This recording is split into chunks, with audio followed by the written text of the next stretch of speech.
Episode एक साधारण driver की असाधारण शुरुआत। मुंबई की सुबह हमेशा की तरह भाग दौड़ से भरी हुई थी। सड़कों पर गाड़ियों की लंबी कतारें थीं, हॉर्न की आवाज़ें हवा में घुली हुई थीं और हर कोई अपनी मंजिल तक जल्दी पहुंचने की कोशिश कर रहा था। इन्हीं सड़कों पर एक पीली काली टैक्सी आराम से आगे बढ़ रही थी।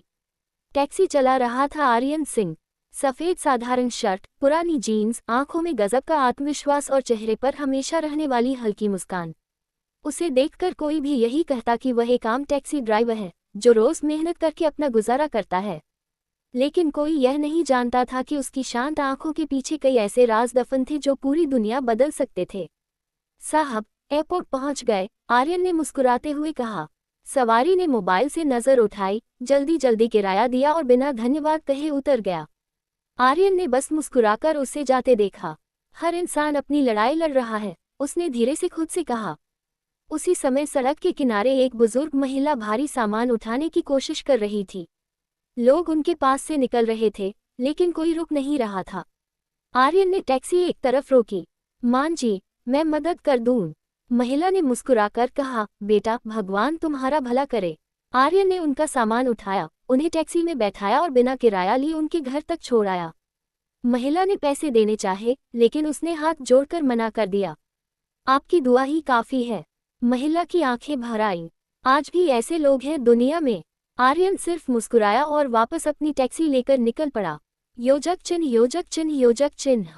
दूसरी ओर मुंबई के सबसे आलीशान इलाके में स्थित शर्मा ग्रुप के मुख्यालय में एक महत्वपूर्ण मीटिंग चल रही थी। कंपनी की star legal advisor Ananya Sharma आत्मविश्वास के साथ बोर्ड के सामने अपनी प्रस्तुति दे रही थी। अगर यह डील बिना पूरी जांच के साइन हुई तो कंपनी को भारी नुकसान हो सकता है। कमरे में सन्नाटा छा गया। चेयरमैन ने मुस्कुराते हुए कहा, बहुत बढ़िया मिस शर्मा, आपकी सलाह मानना ही सही होगा।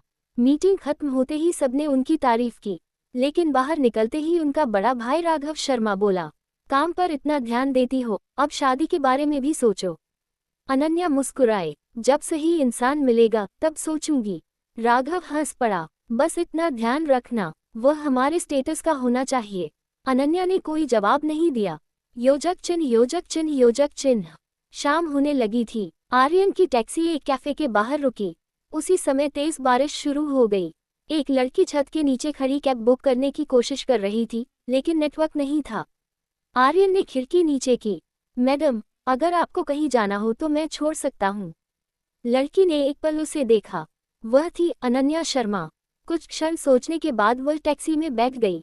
बांद्रा चलिए जी। पूरे रास्ते दोनों चुप रहे। फिर अचानक सामने एक छोटी बच्ची सड़क पार करते हुए फिसल गई। आर्यन ने बिजली जैसी फुर्ती से ब्रेक लगाया। टैक्सी बच्ची से कुछ इंच पहले रुक गई। अनन्या का दिल जोर से धड़कने लगा। आर्यन तुरंत बाहर निकला। उसने बच्ची को उठाया। चोट तो नहीं लगी? बच्ची रोते रोते बोली, नहीं। आर्यन ने उसे सुरक्षित उसकी मां के पास पहुंचाया। वह वापस टैक्सी में बैठा जैसे कुछ हुआ ही न हो। अनन्या पहली बार उसे ध्यान। उसकी आंखों में घबराहट नहीं थी, सिर्फ सुकून था। आप हमेशा ऐसे ही लोगों की मदद करते हैं। आर्यन मुस्कुराया। अगर हम एक दूसरे के काम नहीं आएंगे तो इंसान होने का क्या मतलब? अनन्या कुछ पल चुप रही। उसे इस साधारण टैक्सी ड्राइवर की बातें अजीब तरह से अच्छी लगी। योजक चिन्ह, योजक चिन्ह, योजक चिन्ह। बांद्रा पहुंचने पर अनन्या ने किराया दिया। आर्यन ने पैसे गिने बिना जेब में रख लिए। धन्यवाद, आपका दिन अच्छा रहे मैडम। अनन्या मुस्कुराकर चली गई, लेकिन जाते जाते उसने एक बार पीछे मुड़कर जरूर देखा। आर्यन अपनी टैक्सी लेकर आगे बढ़ चुका था। योजक चिन्ह, योजक चिन्ह, योजक चिन्ह। रात के 11 बजे मुंबई की वही सड़कों पर अब सन्नाटा था। आर्यन अपनी टैक्सी एक पुराने गोदाम के पास ले गया। आसपास कोई नहीं था। उसने टैक्सी लॉक की और धीरे धीरे अंदर चला गया। गोदाम बाहर से जर्जर दिखता था, लेकिन भीतर एक छिपा हुआ लिफ्ट सिस्टम था। आर्यन ने दीवार पर लगे एक छोटे से धातु पैनल पर अपनी हथेली रखी। आइडेंटिटी कंफर्म्ड, धीमी यांत्रिक आवाज गूंजी। दीवार 2 हिस्सों में बंट गई। अंदर अत्याधुनिक तकनीक से बना एक गुप्त कमांड सेंटर चमक रहा था। विशाल डिजिटल स्क्रीन, सुरक्षा प्रणाली और दुनिया का नक्शा। कमरे में पहले से 5 लोग खड़े थे। जैसे ही आर्यन अंदर आया, सभी ने एक साथ सिर झुका दिया। स्वागत है सर, सबसे आगे खड़े वृद्ध व्यक्ति ने कहा। 10 साल की शांति अब खत्म होने वाली है। आर्यन का चेहरा गंभीर हो गया। क्या हुआ? दादा, वृद्ध ने एक लाल रंग की फाइल उसकी ओर बढ़ाई। किसी ने ब्लैक फैंटम सिंडिकेट को फिर से चुनौती दी है। कमरे की सबसे बड़ी स्क्रीन पर एक काले मुखौटे वाला आदमी दिखाई दिया। उसने कैमरे की ओर देखकर सिर्फ एक वाक्य कहा, अगर ब्लैक फैंटम का असली वारिस जिंदा है तो मैं उसे ढूंढकर खत्म कर दूंगा। कमरे में सन्नाटा छा गया। आर्यन ने स्क्रीन को बिना पलक झपकाए देखा। उसकी मुट्ठियां धीरे धीरे भींच गईं। दादा ने धीमी आवाज में कहा, सर, 10 साल पहले जो आग बुझी थी वह फिर जल उठी है। आर्यन ने गहरी सांस ली। तो अब वक्त आ गया है खेल शुरू करने का। स्क्रीन काली हो गई। जारी रहेगा। एपिसोड 2, 10 साल पुराना जख्म। रात के 12 बज चुके थे। मुंबई के पुराने गोदाम के नीचे बने अत्याधुनिक कमांड सेंटर में गहरा सन्नाटा पसरा हुआ था। विशाल स्क्रीन पर वही काले मुखौटे वाला आदमी स्थिर खड़ा दिखाई दे रहा था। उसकी अंतिम चेतावनी अब भी कमरे में गूंज रही थी, अगर ब्लैक फैंटम का असली वारिस जिंदा है तो मैं उसे ढूंढकर खत्म कर दूंगा। आर्यन ने कुछ पल तक स्क्रीन को देखा, फिर शांत स्वर में पूछा, इस संदेश का स्रोत? करण मेहरा ने अपने लैपटॉप पर तेजी से उंगलियां चलाईं। सर, संदेश दुनिया के 7 अलग अलग सर्वरों से एक साथ भेजा गया है। जिसने भी भेजा है वह अपनी पहचान छिपाने में माहिर है। सना खान आगे बढ़ी, लेकिन एक बात तय है, यह कोई साधारण दुश्मन नहीं है, उसे हमारे अस्तित्व की जानकारी है। दादा इब्राहिम ने गहरी सांस ली। और सबसे खतरनाक बात, उसे ये भी पता है कि असली वारिस शायद अभी जिंदा है। कमरे में फिर सन्नाटा छा गया। आर्यन ने धीरे से कहा, 10 साल तक हमने खुद को छिपा कर रखा। लगता है अब अतीत हमें ढूंढते हुए वापस आ गया है। योजक चिन्ह, योजक चिन्ह, योजक चिन्ह। उसी रात मुंबई से हजारों किलोमीटर दूर समुद्र के बीच बने एक गुप्त द्वीप पर एक आलीशान किला रोशनी से जगमगा रहा था। एक विशाल हॉल में कई देशों के अपराध सरगना बैठे थे। सबकी निगाहें एक आदमी पर थीं। काले सूट, सफेद बाल और ठंडी आंखें। Damian Cross. वह धीरे धीरे अपनी कुर्सी से उठा। 10 साल पहले हमने विक्रम सिंह को खत्म कर दिया था। उसकी आवाज में घमंड साफ झलक रहा था। लेकिन एक गलती हो गई। उसने मेज पर मुक्का मारा। उसका बेटा नहीं मिला। कमरे में बैठे एक आदमी ने पूछा, अगर वह सचमुच जिंदा हुआ तो? डेमियन हल्का सा मुस्कुराया, तो इस बार पूरा परिवार मिट जाएगा। उसने अपनी जेब से एक पुरानी तस्वीर निकाली। तस्वीर में 12 साल का एक लड़का अपने पिता के साथ मुस्कुरा रहा था। वह लड़का आर्यन था। डेमियन ने तस्वीर को आग लगा दी। अब शिकार शुरू होगा। योजक चिन्ह, योजक चिन्ह, योजक चिन्ह। अगली सुबह आर्यन फिर उसी पुराने अंदाज में अपनी टैक्सी लेकर सड़क पर निकल चुका था। उसे देखकर कोई नहीं कह सकता था कि पिछली रात वह दुनिया के सबसे गुप्त संगठन की बैठक में था। पहली सवारी एक कॉलेज का छात्र था। भैया, जल्दी चलिए, परीक्षा छूट जाएगी। आर्यन मुस्कुराया, घबराओ मत, समय पर पहुंचा दूंगा। रास्ते में भारी ट्रैफिक था, लेकिन आर्यन ने बिना नियम तोड़े ऐसी गलियां चुनी कि छात्र समय से 5 मिनट पहले कॉलेज पहुंच गया। भैया, आप तो कमाल के ड्राइवर हैं। आर्यन हंस पड़ा, बस अनुभव है। छात्र खुशी खुशी चला गया। योजक चिन्ह, योजक चिन्ह, योजक चिन्ह। दूसरी ओर अनन्या अपने ऑफिस पहुंच चुकी थी। राघव पहले से उसका इंतजार कर रहा था। आज शाम एक बिजनेस पार्टी है, तुम्हें मेरे साथ चलना होगा। जरूरी है क्या? बहुत जरूरी। वहाँ शहर के बड़े उद्योगपति आएंगे। अनन्या ने अनमने मन से हामी भर दी। योजक चिन्ह, योजक चिन्ह, योजक चिन्ह। दोपहर में आर्यन सड़क किनारे एक छोटे से ढाबे पर खाना खा रहा था। ढाबे का मालिक उसे देखते ही मुस्कुरा दिया। आर्यन बेटा, आज भी वही दाल चावल? हाँ काका। तभी एक गरीब बच्चा वहां आया। उसने भूखी नजरों से खाने की तरफ देखा। आर्यन बिना कुछ बोले अपनी थाली उसके सामने रख दी। पहले तुम खाओ। बच्चा हैरान रह गया। लेकिन आपका खाना? आर्यन मुस्कुराया, मुझे बाद में मिल जाएगा। ढाबे वाला ये सब चुपचाप देख रहा था। उसने मन ही मन कहा, इतना बड़ा दिल, भगवान इस लड़के को हमेशा खुश रखे। योजक चिन्ह, योजक चिन्ह, योजक चिन्ह। शाम होते ही कमांड सेंटर में अचानक लाल अलार्म बज उठा। करण घबरा कर बोला, सर, हमारे एक गुप्त ठिकाने पर हमला हुआ है। सना ने स्क्रीन देखी। 3 एजेंट घायल हैं। दादा इब्राहिम की आंखें सिकुड़ गईं। दुश्मन हमारी परीक्षा ले रहा है। आर्यन ने बिना घबराए पूछा, हमारे लोग सुरक्षित हैं। 2 को निकाल लिया गया है, लेकिन एक एजेंट अभी भी अंदर फंसा है। सना बोली। आर्यन ने अपनी जैकेट उठाई। लोकेशन भेजो। करण चौंक गया। सर, आप खुद जाएंगे? अगर मैं अपने लोगों के लिए नहीं जाऊंगा तो फिर नेता कहलाने का हक नहीं है। कुछ ही मिनटों बाद एक काले रंग की स्पोर्ट्स कार भूमिगत गैराज से बाहर निकली। अब टैक्सी ड्राइवर आर्यन गायब था और उसकी जगह एक शांत, प्रशिक्षित और रहस्यमय योद्धा निकल चुका था। उसी समय एक अंधेरे कमरे में बैठा डेमियन क्रॉस अपने सामने लगी स्क्रीन पर आर्यन की कार को दूर से देख रहा था। उसके चेहरे पर हल्की मुस्कान आई। आखिरकार वारिस ने पहला कदम बाहर रख ही दिया। उसने अपने सबसे खतरनाक सुपारी किलर को आदेश दिया, उसका पीछा करो, लेकिन अभी उसे मारना मत। मैं पहले ये जानना चाहता हूँ, क्या वह सचमुच विक्रम सिंह का बेटा है? कमरे की बत्तियां बुझ गईं और एक परछाई अंधेरे में गायब हो गई। जारी रहेगा। एपिसोड 3, पहली टक्कर। मुंबई की रात हमेशा की तरह चमक रही थी, लेकिन शहर के बाहरी इलाके में बने एक पुराने गोदाम के पास माहौल बिल्कुल अलग था। बारिश की हल्की बूंदें जमीन पर गिर रही थीं। ब्लैक फैंटम सिंडिकेट का एक गुप्त ठिकाना चारों ओर से हथियारबंद लोगों ने घेर लिया था। अंदर एक एजेंट घायल अवस्था में फंसा हुआ था। कमांड सेंटर में कर्नल मेहरा की उंगलियां कीबोर्ड पर तेजी से चल रही थीं। सर, हमारे पास ज्यादा समय नहीं है। दुश्मन विस्फोटक लगाने की तैयारी कर रहा है। सना खान ने स्क्रीन पर नजर टिकाए कहा। अगर 5 मिनट के अंदर एजेंट बाहर नहीं निकला तो पूरा ठिकाना उड़ जाएगा। आर्यन ने बिना घबराए अपनी कलाई पर बंधी विशेष घड़ी सक्रिय की। उसकी स्क्रीन पर पूरे इलाके का 3D नक्शा दिखाई देने लगा। पीछे वाली दीवार कमजोर है, मैं वहीं से अंदर जाऊंगा। सर, ये बहुत जोखिम भरा है, दादा इब्राहिम बोले। आर्यन मुस्कुराया। जो अपने लोगों को अकेला छोड़ दे वह नेता नहीं होता। कुछ ही क्षण बाद उसकी काली स्पोर्ट्स कार सुनसान सड़क पर रुकी। उसने काले रंग की जैकेट पहनी, दस्ताने पहने और बिना आवाज किए अंधेरे में गायब हो गया। योजक चिन्ह, योजक चिन्ह, योजक चिन्ह। गोदाम के अंदर 10 हथियारबंद लोग हर कोने की निगरानी कर रहे थे। एक आदमी चिल्लाया, जल्दी करो, 5 मिनट में बम फट जाएगा। उसी समय पीछे की दीवार के पास हल्की सी आवाज हुई। एक गार्ड मुड़ा, लेकिन इससे पहले कि वह कुछ समझ पाता, उसकी गर्दन के पीछे हल्का सा वार हुआ और वह बेहोश होकर गिर पड़ा। आर्यन छाया की तरह आगे बढ़ रहा था। वह हर कदम सोच समझकर रख रहा था। 2 और गार्ड उसकी ओर बढ़े। आर्यन ने बिना गोली चलाए उन्हें निहत्था कर दिया। पूरा ऑपरेशन इतना शांत था कि बाकी लोगों को भनक तक नहीं लगी। योजक चिन्ह, योजक चिन्ह, योजक चिन्ह। कमरे के अंदर घायल एजेंट जमीन पर पड़ा था। उसके कंधे से खून बह रहा था। आर्यन उसके पास पहुंचा। उठ सकते हो? एजेंट ने मुश्किल से आंखें खोली।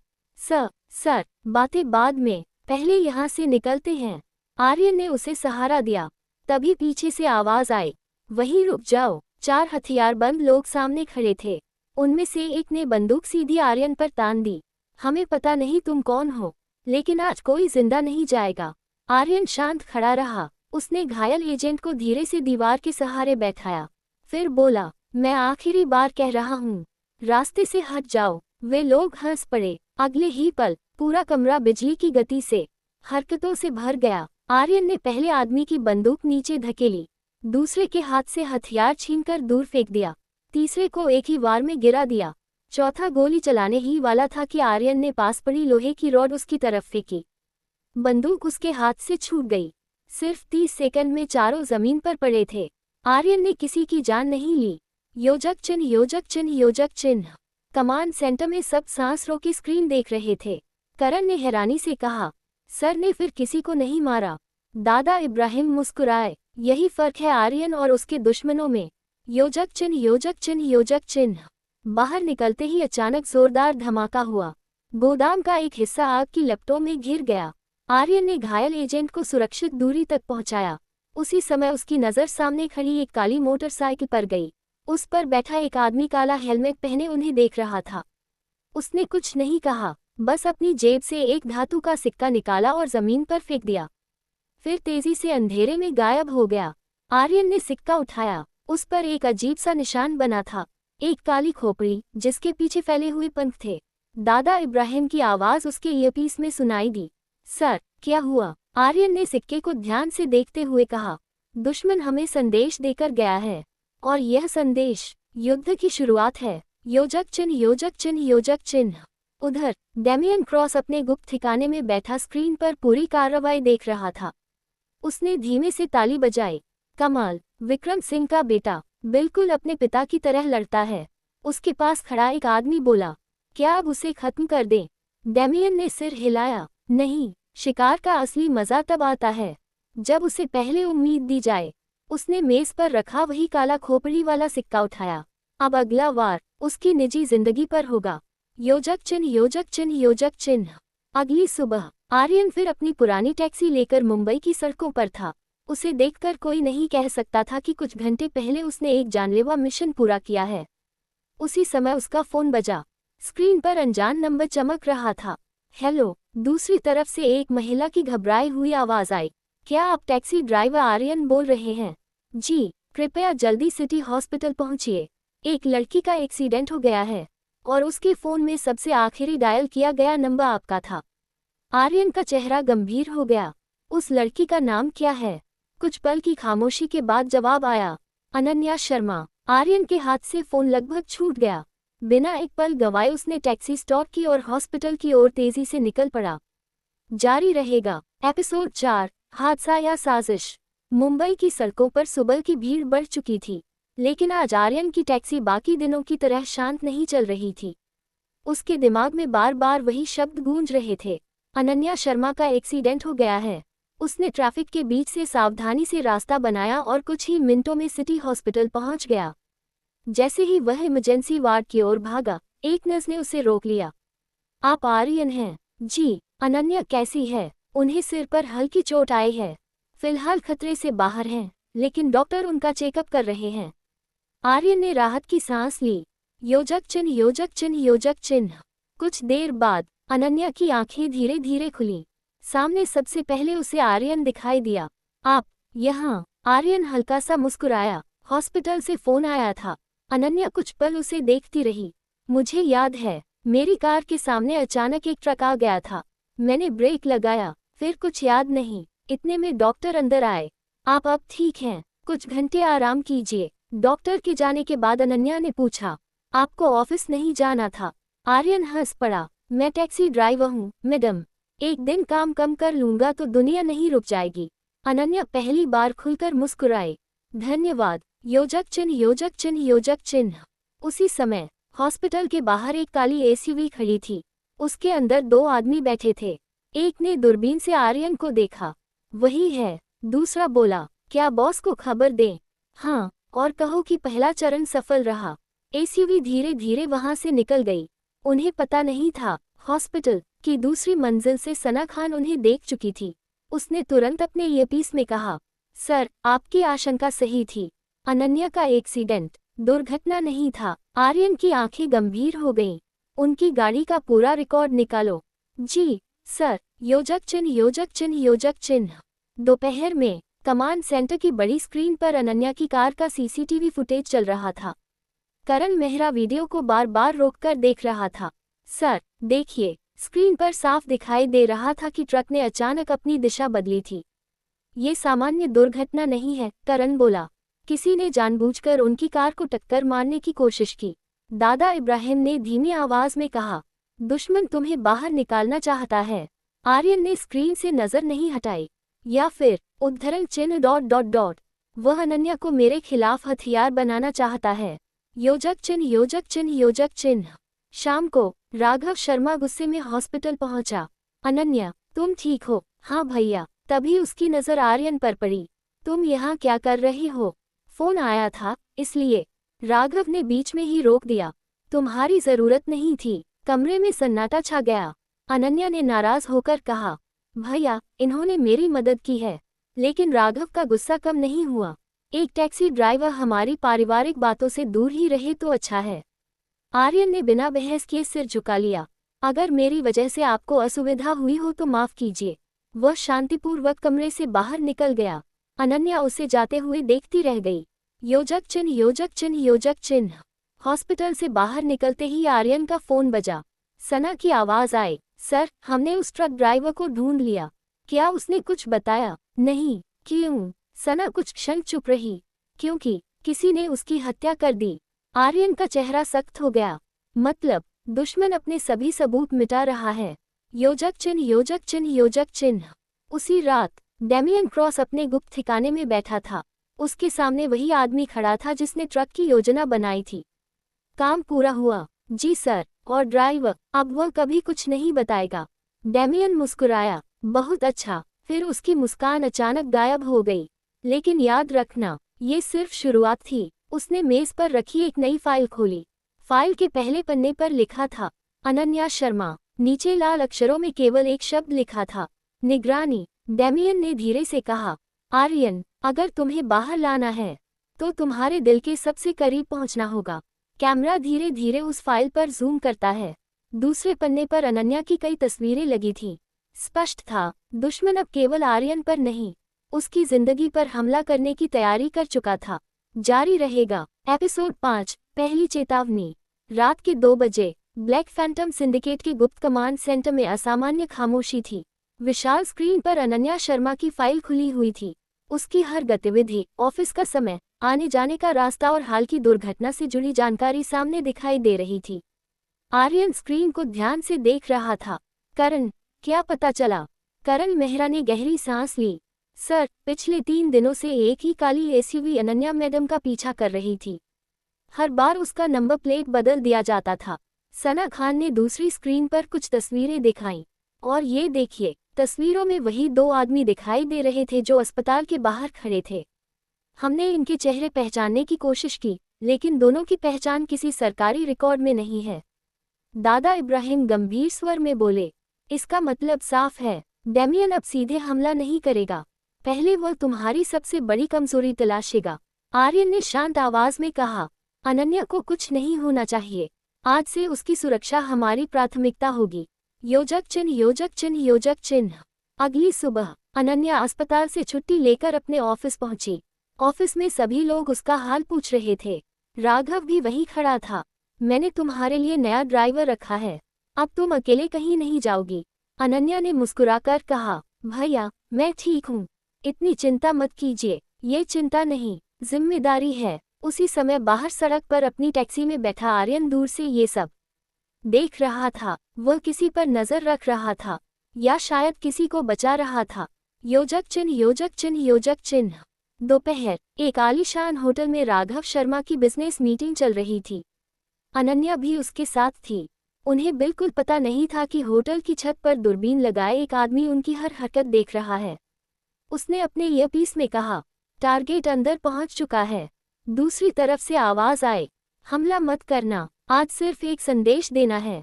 योजक चिन्ह, योजक चिन्ह, योजक चिन्ह। उसी समय आर्यन अपनी टैक्सी लेकर होटल के सामने पहुंचा। उसकी नज़र अचानक सामने खड़ी उसी काली एसयूवी पर पड़ी। उसने तुरंत करण को कॉल किया। करण, गाड़ी नंबर भेज रहा हूँ, इसे अभी ट्रैक करो। कुछ सेकंड बाद करण की आवाज आई, सर, नंबर फर्जी है। आर्यन की आंखें सिकुड़ गईं। मैंने यही उम्मीद की थी। योजक चिन्ह, योजक चिन्ह, योजक चिन्ह। होटल के अंदर मीटिंग खत्म हुई। अनन्या अकेले पार्किंग की तरफ जा रही थी। अचानक पूरे पार्किंग एरिया की बिजली चली गई। चारों ओर अंधेरा फैल गया। अनन्या रुक गई। हेलो, कोई है? उसी समय उसे पीछे से किसी के कदमों की आवाज सुनाई दी। वह मुड़ी, लेकिन वहां कोई नहीं था। फिर अचानक एक काला लिफाफा उसके पैरों के पास आकर गिरा। उसने कांपते हाथों से उसे उठाया। अंदर सिर्फ एक सफेद कागज था। उस पर लाल स्याही से लिखा था, आर्यन से दूर रहो अगर जिंदा रहना चाहती हो। अनन्या हैरान रह गई। आर्यन, उसे कैसे जानते हैं ये लोग? इतने में पार्किंग की लाइट वापस आ गई, लेकिन वहां कोई नहीं था। योजक चिन्ह, योजक चिन्ह, योजक चिन्ह। उसी समय आर्यन पार्किंग की ओर दौड़ रहा था। उसे अचानक तेज बेचैनी महसूस हुई। जैसे ही वह पहुंचा, उसने देखा कि अनन्या घबराई हुई खड़ी है। क्या हुआ? अनन्या ने कांपते हाथों से वह कागज उसकी ओर बढ़ा दिया। आर्यन ने जैसे ही संदेश पढ़ा, उसकी आंखों का रंग बदल गया। चेहरे पर पहली बार गुस्सा साफ दिखाई दे रहा था। उसने बिना कुछ कहे कागज अपनी जेब में रख लिया। आप ठीक हैं? अनन्या ने धीरे से पूछा। आर्यन, ये लोग आपको कैसे जानते हैं? कुछ पल की खामोशी के बाद आर्यन बोला, शायद किसी ने मजाक किया है। अनन्या ने उसकी आंखों में देखा। उसे पहली बार लगा आर्यन उससे कुछ छिपा रहा है। योजक चिन्ह, योजक चिन्ह, योजक चिन्ह। रात कमांड सेंटर में वह कागज एक डिजिटल स्कैनर के नीचे रखा था। करण ने रिपोर्ट देखते हुए कहा, सर, इस कागज पर एक खास तरह की स्याही इस्तेमाल हुई है। ऐसी स्याही सिर्फ एक संगठन इस्तेमाल करता है। दादा इब्राहिम ने धीरे से आंखें बंद कर लीं। क्या? करण ने सिर हिलाया। जी, ये रेड वाइपर का निशान है। सना चौंक गई, लेकिन रेड वाइपर तो 10 साल पहले खत्म हो चुका था। दादा की आवाज भारी हो गई। नहीं, उसे खत्म नहीं किया गया था, वह सिर्फ छिप गया था। आर्यन ने तुरंत पूछा, क्या रेड वाइपर का संबंध डैमियन से है? दादा ने कुछ पल चुप रहकर जवाब दिया, डैमियन क्रॉस उद्धरण चिन्ह डॉट डॉट डॉट कभी रेड वाइपर का सदस्य हुआ करता था। कमरे में सन्नाटा छा गया। अब ये लड़ाई सिर्फ ब्लैक फैंटम और डैमियन की नहीं रही थी। अतीत के कई बंद दरवाजे एक एक करके खुलने लगे थे। उसी समय कमांड सेंटर का सुरक्षा अलार्म तेज आवाज में बज उठा। करल घबराकर चिल्लाया, सर, हमारे सिस्टम में किसी ने घुसपैठ की है।